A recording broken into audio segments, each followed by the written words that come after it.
انسان کی زندگی بہت تیزی کے ساتھ گزر رہی ہے، ہمیں اس کا احساس نہیں ہوتا، نہ ہمارا کبھی اس طرف دھیان جاتا ہے، نہ کبھی ہم اس کو سوچتے ہیں کہ کتنی تیزی کے ساتھ ہم آخرت کے قریب ہو رہے ہیں اور زندگی سے دور ہو رہے ہیں۔ زندگی کا گزرنے والا ہر دن ہمیں آخرت کے قریب کر رہا ہے، موت کے قریب کر رہا ہے۔ زندگی کا ہر سانس بھی ہمیں دنیا سے دور کر رہا ہے، آخرت کے قریب کر رہا ہے۔ کوئی لمحہ ایسا نہیں ہے کہ جس میں زندگی ٹھہر جاتی ہو، یہ گزر رہی ہے اور گزر رہی ہے اور گزر رہی ہے اور بہت تیزی کے ساتھ گزر رہی ہے۔ ہم چاہیں تو بھی گزرتی ہے، ہم نہ چاہیں تو بھی گزرتی ہے۔ زندگی کی گاڑی وہ گاڑی ہے جس کا بریک ہے ہی نہیں، اس کا بریک ہی نہیں ہے، یہ چل سو چل ہے، چل سو چل ہے، چل سو چل ہے، یہ چلتی رہتی ہے، چلتی رہتی ہے، چلتی رہتی ہے۔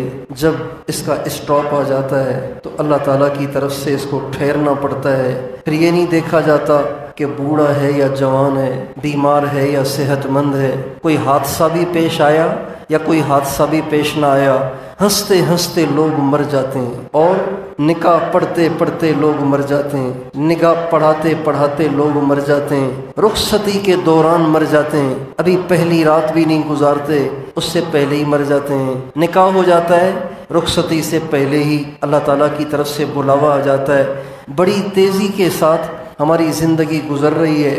ہمارے نبی کا ارشاد ہے کہ قیامت کی علامتوں میں سے ایک علامت یہ بھی ہے کہ اوقات کی برکت ختم ہو جائے گی۔ دن کیسے گزر گیا، ابھی صبح ہوتی ہے اچانک شام آ جاتی ہے، ابھی شام ہے اچانک صبح آ جاتی ہے، نہ دن کے گزرنے کا پتہ چلتا ہے، نہ ہفتے کے گزرنے کا پتہ چلتا ہے، نہ مہینے کے گزرنے کا پتہ چلتا ہے، نہ سال کے گزرنے کا پتہ چلتا ہے۔ اور ابھی 2020 تھا، 21 آ گیا، 22 آ گیا، کتنے مہینے اس کے بھی گزر گئے، 23 بھی 20 بھی آ جائے گا۔ اور روزانہ حضرت اسرائیل زمین پر اترتے ہیں، کئی لاکھ انسانوں کے لیے موت کا پیغام لاتے ہیں۔ روزانہ کبھی کسی گھر میں کوہرام ہے، کبھی کسی گھر میں واویلا ہے، کبھی کسی گھر میں چیخو پکار ہے، کبھی کہیں بچے یتیم ہو رہے ہیں، کبھی کہیں نوجوان بچیاں بیوہ ہو رہی ہیں، کبھی چارپائی کسی گھر سے نکل رہی ہے، کبھی چارپائی کسی گھر سے نکل رہی ہے۔ قبرستان کا دروازہ ہے جو دن کو بھی کھلا ہوا ہے، رات کو بھی کھلا ہوا ہے۔ گورکن کو اللہ نے ایسی روزی دے رکھی ہے کہ وہ کبھی بے روزگاری نہیں ہوتا، روزانہ وہ قبریں کھودتا ہے، روزانہ وہ قبریں بناتا ہے۔ یہ زندگی کا ایک معمول ہے۔ میرے دوستو، بڑی تیزی کے ساتھ میری آپ کی بھی زندگی گزر رہی ہے۔ ابھی ہم اللہ کے راستے میں گئے 40 دن کے لیے، آج ہی ابھی واپس آئے، گھر نہیں گئے، ابھی واپس آئے۔ اور میرے ساتھی مجھے بتا رہے تھے کہ ان 40 دنوں میں کئی انسانوں کے مرنے کی خبریں ہمیں ملی ہیں، ایک رشتہ دار، دوسرا رشتہ دار، تیسرا رشتہ دار، چوتھا رشتہ دار، ایک آدمی کے 4 رشتہ دار جن کو وہ گھر چھوڑ آئے تھے وہ قبروں میں چلے گئے۔ اتنی تیزی کے ساتھ زندگی گزر رہی ہے۔ ہمارے نبی کا ارشاد ہے، ارتحلت الدنیا مدبرہ، ارتحلت الدنیا مدبرہ، دنیا دن بدن پیٹھ پھیر رہی ہے، وارتحلت الآخرۃ مقبلہ، اور آخرت دن بدن آگے آ رہی ہے، آگے آ رہی ہے، آگے آ رہی ہے۔ جو چیز دور ہوتی ہے وہ دھندلی ہوتی ہے، جتنی قریب آتی چلی جاتی ہے اتنی روشن ہوتی چلی جاتی ہے۔ ہم تو سمجھتے ہیں کہ موت تو بہت دور ہے، آخرت تو بہت دور ہے، قیامت تو بہت دور ہے، جہنم اور جنت تو بہت دور ہے، لیکن اللہ کہہ رہے ہیں دور نہیں ہے۔ ازفت الآزفہ لیس لها من دون اللہ کاشفہ، تم اسے دور سمجھتے ہو، وہ دور نہیں، وہ قریب آ گئی ہے۔ ہمارے نبی کا ارشاد ہے، بعثت انا والساعۃ کہاتین، میں اور قیامت اس طرح بھیجے گئے ہیں جیسے یہ بیچ کی انگلی اور شہادت کی انگلی ساتھ ساتھ ہیں، کہ جیسے اس کے بیچ میں کوئی اور انگلی نہیں ہے، ایسے ہی میرے اور قیامت کے درمیان کوئی اور نبی نہیں آئے گا۔ میں اور قیامت ساتھ ساتھ آئیں۔ جب میں آ گیا ہوں تو سمجھ جاؤ کہ اب قیامت بھی آ کھڑی ہے اور قیامت بھی آنے والی ہے۔ اللہ تعالیٰ فرماتے ہیں، انہم یرونہ بعیدا ونراہ قریبا، تم تو سمجھتے ہو قیامت پتہ نہیں کب آئے گی، میں تمہیں بتاتا ہوں کہ وہ قیامت تو سر پہ کھڑی ہوئی ہے۔ ایک شخص نے ایک دفعہ آپ نے فرمایا، من مات